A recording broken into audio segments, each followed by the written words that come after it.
어서 오세요. 선곡 마감 전략과 함께 하실 금요일 오후입니다. 자, 오늘 금요일 조금은 마음 가볍고 기분 좋게 마무리를 하고 싶은데 또 한 번 물음표가 가득한 그 위치에 우리 모두가 있는 것 같습니다. 수급 논리로 탄탄하게 올라오던 대형주 반도체 투톱이 이렇게나 흔들릴 테면 시장 전반에 대해서도 어떠한 평가를 내려야 되는지, 그리고 미국에서도 상당히 혼조세 섞인 이야기들이 많이 나왔기 때문에 금요일장에 어떤 포지션 정리를 해야 되는지에 대한 고민이 끊임없이 이어지는 것 같습니다.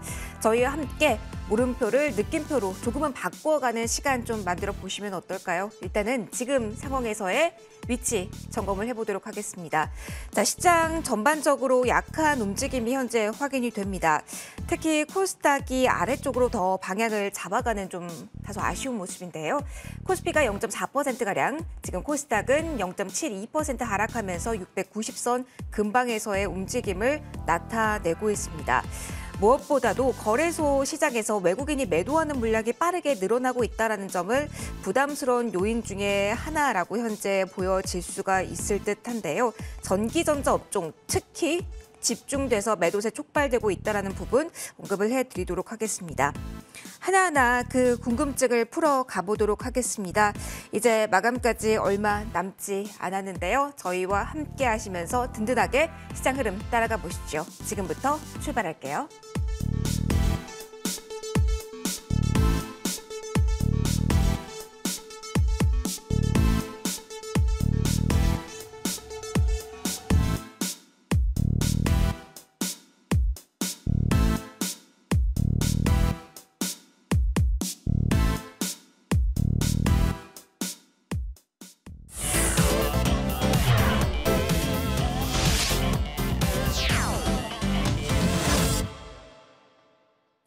시대 한수 시간입니다. 시장의 베테랑에게 지금부터 한 수 제대로 배워보실까요? MTNW 김동섭 어드바이저와 지금부터 함께하겠습니다. 위원님 어서 오십시오. 네, 안녕하세요. 안녕하세요. 사실 이 실적 시즌을 소화하면서 희망의 불씨를 되살리신 분들도 많으셨을 것 같거든요. 근데 오늘 흐름을 보면 모르겠습니다. 대형주에게 급락이란 표현을 사용할 정도로 큰 폭의 하락세가 나오고 있으니까요. 자, 지금 시장에 대해서 좀 냉철한 판단 다시 한번 부탁드리도록 하겠습니다. 금요일 오후에 지금 저희 이 자리 어떻게 봐야 되는 걸까요, 위원님? 지난주에 제가 시황으로 한 다음에 사실 미국 시장이 조금 더 올라왔어요. 올라왔는데 미국 시장을 먼저 우리는 꼭 알아야 됩니다. 미국을 알아야 다른 나라 시장의 흐름을 알 수 있거든요. 미국 시장과 다른 나라가 전혀 다르게 시장은 갈 수 없습니다. 그렇기 때문에 미국 시장의 흐름을 꼭 아셔야 되는데요. 미국 시장은 지금 두 가지죠. 실적 지표, 그리고 그 지표는 금리 조정 가능성, 두 가지로 해석을 하시면 됩니다. 지금 사실은 미국 시장에서 실적이 가장 중요한 것은 빅테크죠, 빅테크. 뭐 아마존이라든가요, 마이크로소프트, 애플, 뭐 이런 기업들의 실적이 되게 중요한데요. 사실 이 기업들의 실적이 3분기엔 나쁘지가 않았습니다. 문제는 4분기 가이던스가 너무 안 좋게 나오면서 시장이 예상치를 너무 밑돈다 해가지고 주가를 끄집어내리고 있고요. 그것이 이제 다우와 나스닥을 많이 차별화하는 상황이 됐습니다. 나스닥은 빅테크 종목이 많기 때문에 많이 빠졌고요. 다우는 굴뚝주가 많기 때문에 버틴 상황, 이렇게 해석이 되죠. 근데 과거 사례를 보면 미국 시장은 절대로 따르게 움직이지 않았습니다. 거의 같이 움직입니다. 그러니까 지금 다우가 버티는 거는 조금 이해가 안 되지만 일단 시간을 두고 더 확인해 볼 필요는 있겠죠. 일단 실적 시즌에서 시장이 레벨업을 원하셨던 분들 입장에서는 굉장히 실망이 많은 상황이 됐는데요. 그래도 시장이 버팀목이 하나가 있습니다. 그건 뭐냐면 금리 조정 가능성에 대한 언급이었죠. 지난주에 연준의 샌프란시스코 연은 총재인 메리 데일리라는 사람이 이런 얘기를 합니다. 조만간 FOMC가 있을 건데 그때 차후 금리에 대해서 어느 정도 조정에 대한 논의가 있을 수 있다. 뭐 이런 얘기를 시장에 던졌고요. 그것이 시장을 반등으로 이끄는 중요한 재료가 됐습니다. 근데 과거에 이 금리 조정 가능성으로 미국 시장을 끌어올린 적이 있었습니다. 그때가 언제 6월 달이었습니다. 6월 달부터 8월까지 주가를 끌어올리면서 금리를 조절할 가능성이 있다. 그것 때문에 주가가 올렸는데요. 그 당시에는 월가에서 그러한 예측을 했고요. 지금은 연준 내부에서 얘기가 나왔다는 거죠. 그러면 이것이 현실성이 있느냐 본다면 사실은 그 말을 안 해도 내년부터는 금리 조정이 됩니다. 올해처럼 뭐 빅스텝, 자이언트 스텝이 계속되는 것이 아니라 내년부터는 금리가 일정 부분 안에서 움직일 거라는 것을 얘기를 해주고 있었어요. 그래서 내년 1분기에 금리 목표치를 뭐 4.75 이렇게 보던가 지금 5.25 뭐 이렇게 보고 있었거든요. 그러니까 실제로 지금 4%대 올라오고 나면은 내년도에는 금리가 사실은 어느 정도 조정이 될 수밖에 없는 그런 구조적인 상황을 벌써 언급이 된 상황이에요. 저는 물론 그거보다 조금 더 높여서 한 많이 가면 7%까지도 갈 수 있다는 생각을 하고 있습니다. 왜냐하면 마크 모비우스 같은 사람이 이런 얘기를 하더라고요. 미국 인플레이션이 8%이기 때문에 금리도 8%까지나 9%까지는 가는 것이 정상이다. 이런 얘기를 하는데요. 그것까지는 모르겠지만 미국의 인플레이션이 아직 잡히지 않은 상황이다. 잡히지 않았다는 것은 뭡니까? 금리 인상을 계속 할 수밖에 없지 않느냐. 이런 해석을 할 수 있거든요. 특히 지금 미국 시장을 받쳐주는 금리 조정은요. 이거는 조금 이해가 안 되는 부분입니다. 왜냐하면 원래 올해 연말까지 4.4% 금리 인상이 예상이 되고 있었어요. 그러니까 지금 3%니까 1.4% 남았죠. 그러면 자이언트 스텝과 빅 스텝이 한 번씩 남아있는 상태였어요. 그런데 9월 소비자 물가지수가 예상치보다 높게 나왔고 근원 CPI가 높게 나오니까 12월에 자이언트 스텝이 할 수도 있어 라는 그런 분위기가 시장에 형성이 되었죠. 그게 미국 시장을 좀 더 금리를 강하게 하겠구나 그런 생각을 하다가 메리 데일리가 0.5% 정도를 얘기하게 됐으니까 원래 시장이 예상했던 자이언트 스텝 한 번과 빅 스텝 한 번이 정확하게 다시 반영되고 있는 거예요. 그러니까 지금 주가가 오르는 것은 좀 의외의 상황이다. 뭐 이런 생각을 해봐야 될 것 같고요. 제일 중요한 것은 뭐냐면 금리를 조정하기 위해서는 두 가지 방법이 있죠. 금리를 더 많이 안 올리는 방법 아니면 금리를 인하하는 방법이죠. 금리를 인하하기는 굉장히 부담스럽다는 거죠. 지금 어저께 캐나다 중앙은행에서는 더 이상 금리 올리는 거에 대해서 약간 주춤한다라는 식의 발언을 했어요. 근데 분명한 것은 뭐냐면 인플레이션이 잡혔냐에 대한 싸움입니다. 인플레이션이 잡히지 않은 상태에서 금리를 만약에 멈추거나 소강 상태가 됐을 때 문제가 될 수 있는 건 뭐냐면 경기 침체가 따라올 수 있어요. 지금 경기 침체가 들어오고 있는 느낌이 있으니까 금리를 조절을 하겠다라는 생각을 하고 있지만 만약에 인플레이션을 못 잡게 되면은 고인플레이션에 저성장이 함께 오는 스태그플레이션이라서 더 문제가 되거든요. 그러니까 사실은 어떻게 보면 지금은 금리 인상을 빠르게 해서 빨리 인플레이션 잡아주고 다음에 스태그플레이션 갈 수 있는 저성장이 왔을 때 금리 인하를 해서 다시 방어를 해주는 것이 정상적인 시장의 흐름이어야 되는데 지금 경기 침체가 오는 상황이 보이죠. 특히 미국 국채금리 보시면 2년물과 10년물이 역전 상태가 7월부터 진행이 되고 있는데 엊그제부터 3월물하고 10년물이 역전이 됐어요. 3월물하고 10년물이 역전이 되면 과거 1960년 이후로 지금까지 약 한 60년대의 모습 보시면 항상 역전됐을 때 6개월에서 15개월 사이에는 경기 침체가 왔었다는 거죠.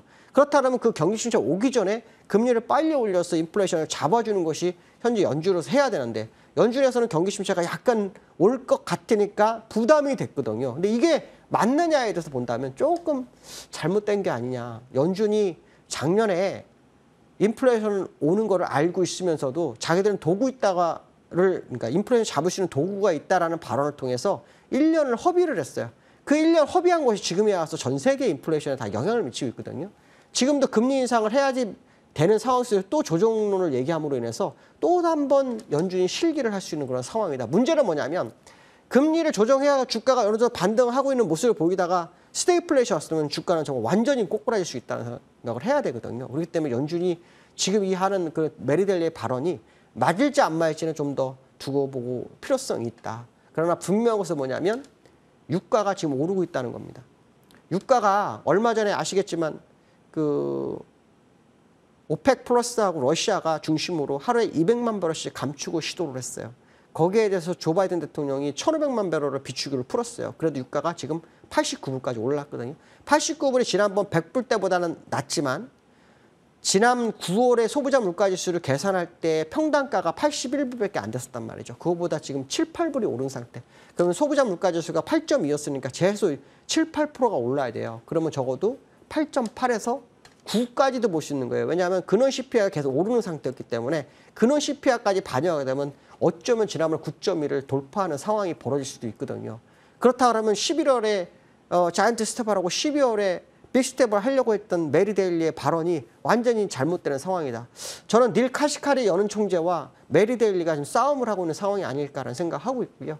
어쩌면은 지금 미국 시장은 중간선거가 다가오면서 시장의 하락을 막기 위한 제스처 정도로 보는 게 맞지 않을까 그런 생각을 상당히 좀 많이 하고 있다 이렇게 말씀드리고 싶습니다. 그래서 미국 시장이 지금 현재 상황으로는 반등을 많이 했어요. 특히 다우하고 나스닥은 완전히 다른데요.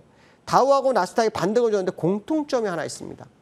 요 근래 비석 캔들이 생기기 시작했습니다. 비석이라는 것은 추세 전환의 의미를 부여하기도 하죠. 그러니까 이 부분을 한번 확인해야 되는데요. 다우는 그저께도 몸통에 살짝 큰 비석형 캔들에서 영망치라고도 할 수 있죠. 근데 어제는 음봉의 비석형이 나와버렸어요. 두 개가 연장으로 비석이 나왔어요. 그럼 추세 전환 가능성이 높은데요. 재미난 것은 나스닥을 한번 보면 나스닥 일봉을 보시면요. 비석형이 나오고 음봉이 딱 터졌다는 거죠. 그러면 지금 현재 상황으로 보면 나스닥이 정상적으로 이 캔들의 모습을 반영을 하는데 미국이 다우가 또 한 번 오른 거라고 봐야 되거든요. 그래서 오늘 밤 미국 시장이 비석형 이틀 나온 게 진짜로 그러면 나스닥처럼 음봉이 출현할 수도 있다는 거죠. 그렇다면 무슨 말이냐면 미국 시장이 다우가 올라온 것을 다시 되돌리기 위한 그런 과정일 수 있다. 특히 나스닥은 다우보다 덜 올라왔죠. 근데 덜 올라온 이유 중에 하나가 뭐냐면 빅테크들의 실적이 너무 안 좋게 나왔죠. 물론 뱅크 오브 아메리카라든가 뉴욕 멜론은행 뭐 이런 어떤 그 금융주들은 어느 정도 방어가 됐지만 빅테크주가 안 좋게 되면 시장 굉장히 안 좋은 상황일 거다. 그래서 향후 나스닥의 종목들의 흐름을 계속해서 확인해 볼 필요성이 있고요. 오늘 다우에서 아까 말씀드린 캔들상 비석이 2번 연장으로 나왔다는 거의 비석에 가까운 게 2번이 나왔죠. 그래서 이게 추세 전환을 나타내는지를 오늘 한번 확인해 볼 필요성이 있겠다. 뭐 이 말씀 좀 드리고 싶고요. 두 번째로는 삼성전자가 아시겠지만은 어저께 장중에 6만 100원까지 찍었어요. 얼마 전에 우리 빅테크 실적 미국 얘기했지만 우리나라도 삼성전자가 3분기 실적이 30%가 줄었어요. 매출이요. SK 하이닉스도 지금 쇼크를 먹은 상태에서 시장을 흔들고 있죠. 그래서 어저께 장중 6만 1,000원, 6만 100원까지 가서 6만을 회복하는구나 이런 해석을 할 수 있는 상황이었는데 이틀 만에 지금 순식간에 고점 대비로 5%가 빠졌어요. 그럼 이게 도대체 뭘까? 사실 외국인들이 삼성전자를 엄청 많이 샀거든요. 근데 밀렸단 말이에요. 이거는 사실은 실적을 계속 봐야 되는 상황이라는 거죠. 아시겠지만 반도체 시장에서 삼성전자 반도체 매출이 TSMC한테 밀려있는 상황이 됐죠. 근데 미국 이 삼성전자가 계속 시장을 외국인이 사면서 끌어올렸는데 이걸 보면서 많은 생각을 하게 됐었거든요. 제가 그래서 아마 지난주에도 무슨 얘기를 했냐면 삼성전자를 보면 수급적으로 너무 맞지가 않는다. 수급적으로 제가 그런 얘기를 했었죠. 여기서 지금 외국인이 매도했던 물량, 여기서 매도했던 물량이 너무 어마어마하게 많은데 여기서부터 끌어올린 그 시장의 모습을 보면 도대체 외국인들은 돈을 시장에다 뿌리고 다니나? 이런 생각을 하면서 한편으로는 요 매도 세력과 요건 다를 수 있다는 얘기를 했죠. 지난주에. 그러니까 지난주에 제가 대차거래도 얘기를 했을 거예요. 대차장고도 지금 계속 주가가 외국인이 사서 올리는데 대차장고가 늘어요. 아시겠지만 대차거래는요. 공매도거든요. 공매도를 쓰는 거는 대부분 외국인과 기관이에요. 개인들은 쓰시지만 사실 개인들이 쓰기엔 굉장히 부담스럽잖아요. 그럼 그 개인하고 기관하고 외국인이 공매도 쓰고 있는데 외국인이 매수를 하는데 공매도가 늘어요. 말이 안 되잖아요. 그럼 결국에는 매도 세력과 매수의 외국인은 전혀 다른 상황일 수 있다. 이런 해석도 되는 거거든요. 그래서 이들이 처절한 싸움을 하고 있는 그런 과정으로 보이는데요. 재미난 것은 뭐냐면 지난번에 여기서 요 시점에서 이재용 부회장이 이런 얘기를 했어요. 오만전자 탈피에 대해서 주주 환원 정책에 대해서 생각을 해봐라. 그런 얘기를 했거든요. 그래서 뭔가가 있나 하려는데 사실 나온 건 하나도 없어요. 배당이다 뭐 이런 얘기가 나온 게 없어요. 그랬는데 어저께 뉴스가 하나 나온 게 있었어요. 어떤 게 나왔었냐면 이재용 부회장 회장 승진이었어요. 이거 어쩌면 루머에서 뉴스에 팔려고 삼성전자가 오랫동안 회장 유고 상태였잖아요. 그러니까 총사령관이 없는 상태에서 삼성전자 버텼으니까 이제 삼성전자에 대한 기대감이 형성되면서 주가를 끌어올렸고 거기에 맞는 누군가 외국인이 들어온 것이었다면 이제는 루머에서 뉴스에 팔아야 되는 자리가 온 거 아닐까? 뭐 이런 생각도 해볼 수 있죠. 왜냐하면 그동안 제가 아까 말씀하신 것처럼 여기서 매도했던 누군가는 올라옴으로 인해서 손실이 나기 시작했단 말이죠.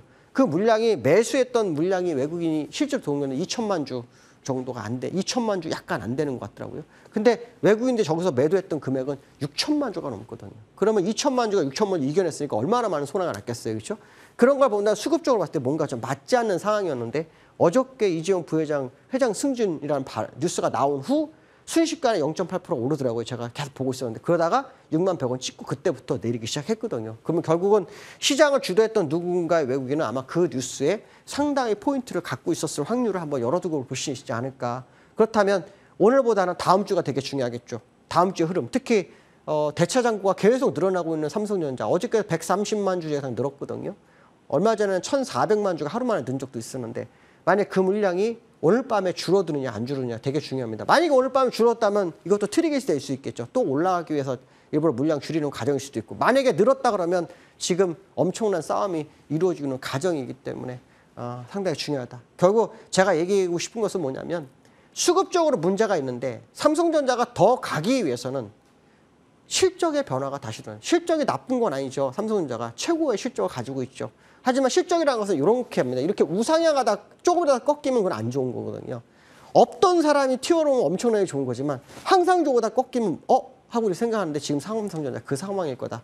무슨 말이냐면 실적이 다시 예전처럼 우상향으로 틀어주는지를 확인해 보시는 게 가장 중요하지 않을까 뭐 이런 생각을 해봐야 될 것 같고요. 자, 세 번째는 원달러 얘기를 좀 안 할 수가 없죠. 얼마 전에 엔화가 152엔, 152엔, 그러니까 151.96엔까지 올라서는 모습을 봤거든요, 제가. 야간에. 그때 순식간에 146까지 밀어내더라고요. 그때 일본에서 일본 정부가 50조, 한국 돈으로 50조를 투하를 했다고 하더라고요. 근데 우리나라도 지금 아시겠지만 얼마 뉴스 나왔지만 그 막 190억 불 쓰고 그다음에 연기금도 쓰고 뭐 이런 상황에 있거든요. 이 원달러가 그래서 어저께 같은 경우에도 1,412원까지 순식간에 밀렸다가 야간에 1,440원에 44원에 끝나는데 본장에서 1,412원까지 밀리는 있었거든요. 계속 지금 시장이 방어를 하고 있는데 이 원달러가 끝나느냐 안 끝나냐가 되게 중요해요. 이게 고점이라 그러면 위험자산의 기회가 오겠죠. 이게 고점이 아니라면 위험자산의 기회가 올까요? 안 오죠. 물론 지금까지 원화가 올라와도 위험자산 이 주가는 잘 버텼어요. 그렇지만 이 바운드리 저 1,444원을 돌파하기 시작하면 얘기는 달라질 수 있거든요. 근데 기술적으로 엔화도 벗어나 있고 고점을 벗어나서 이제 새로운 영역을 가는 과정에 있고요. 원달러는 아직 고점을 완전히 벗어나지 못했지만 주봉상으로는 추세 연장선까지 지금 남아있는 걸로 판단이 쓰거든요. 그때 사실은 좁은 박승권 때문에 위험자산에 베팅하시는 분이 상당히 많아질 거라고 지금 생각을 하고 있는데 저는 개인적으로는 주의를 기울이라고 말씀드리고 싶습니다. 왜냐하면 이 원화는 미국의 금리 인상이 멈추기 전까지는 답이 없어요. 근데 이 금리 인상이 멈추기 위해서는 인플레이션이 잡혀야 되거든요. 지금 금리 조정에 대한 얘기가 계속 나오는데 인플레이션이 꺾이는 걸 봐야 돼요. 근데 지금 유가가 올랐기 때문에 인플레이션이 다시 올라갈 확률이 높거든요. 지금 시장에 대해서 정확하게 판단이 좀 안 되게끔 하는 시장의 어떤 발언이나 이런 것들이 있는데요. 제가 볼 때는 그 두 가지 중에 하나가 꺾이지 않는다 그러면 원달러는 상승 추세를 계속 유지할 확률이 높아요. 주가가 한번 치고 가기 시작하면 대세 상승이 오듯이 환율도 똑같거든요. 오랜 기간 바닥에 있던 환율이 막 고개를 들기 시작한 시점이 얼마 안 돼요. 6, 7개월밖에 안 돼요. 6, 7개월에 다 파동이 끝나질 않습니다. 주식시장 몇 년 걸리죠? 어마어마한 시간 동안 올라갔다가 나중에 훅가라잖아요. 12년 동안 올랐단 말이에요. 그렇죠? 그러면 지금 원하는 이 환율은요. 지금 몇 개월 되지 않았어요. 그러니까 지금 이걸 가지고 꼭지점이 아니냐 이걸 얘기하는 것은 굉장히 잘못된 생각일 거다. 오히려 주의를 기울이면서 뭔가 거기에 대한 시그널이 뜰 때까지 좀 기다려 보시는 게 좋겠다. 뭐 이런 말씀 드리고 싶고요. 그다음에 코스피가 외국인이나 기관이 요 근래 좀 샀어요. 근데 주가를 끌어올렸는데 특히 외국인 같은 경우는 제가 계산해 봤더니 약 3조 2천억 들어왔더라고요. 근데 3조 2천억 들어온 걸 보면 삼성전자에 들어온 게 굉장히 많아요. 이 3조 2천억이 이번 10월 달 아니라 9월 달까지도 계산을 다 나온 거거든요. 근데 지금 10월 달에 들어온 돈을 계산하면 삼성전자에 들어오고 SK 하이닉스에 들어온 돈이 굉장히 많은데 두 종목 다 지금 쇼크잖아요. 어닝 쇼크. 그러니까 이런 것들을 계산해 본다 그러면 지금 사실은 외국인이 들어와서 주가를 끌어올린 게 아니다라고 봐야 되는 거죠. 왜? 삼성전자, SK 하이닉스만 끌어올렸던 거지 다른 종목으로 온기가 가지 않았어요. 외국인들은 항상 보시면 온기가 다른 쪽으로 가서 주가를 끌어올리는 경우가 굉장히 많거든요. 삼성전자만 끌어올리는 건 편식은 잘 안 합니다. 그러니까 편식이 됐다는 것은 지금 뭔가가 잘못된 상황일 거다라는 생각을 한번 해보실 필요성이 있지 않나. 그래서 현재 국내장의 흐름을 보면서 우리는 삼성전자의 어떤 수급 동향 같이 꼭 보시는 게 맞고 과거에 보면은 약 3조 5천억에서 4조 정도 현물 가지고 단기적으로 2개월 정도 시장을 운영하고 빠져나가는 돈도 있었거든요. 그 외국인. 그 돈일 수도 있지 않느냐 이 생각 한번 해봐야 될 것 같습니다. 오늘 여기까지 하겠습니다. 감사합니다. 네, 지금 어떻게 이 상황을 봐야 되는지 혼란스러우신 분들 많으셨을 텐데 삼성전자 이렇게 대형 IT 반도체만 사는 이 외국인의 러브콜을 편식이라고 표현을 해주셨고요. 당분간 또 이 추세를 확인하면서 시장 판단해야 된다라는 조언까지 받아봤습니다. 오늘 위원님과의 말씀은 여기서 마무리 짓도록 하겠습니다. 지금까지 MTNW 김동섭 어드바이저와 이 시간 함께 진행해봤습니다. 위원님 고맙습니다.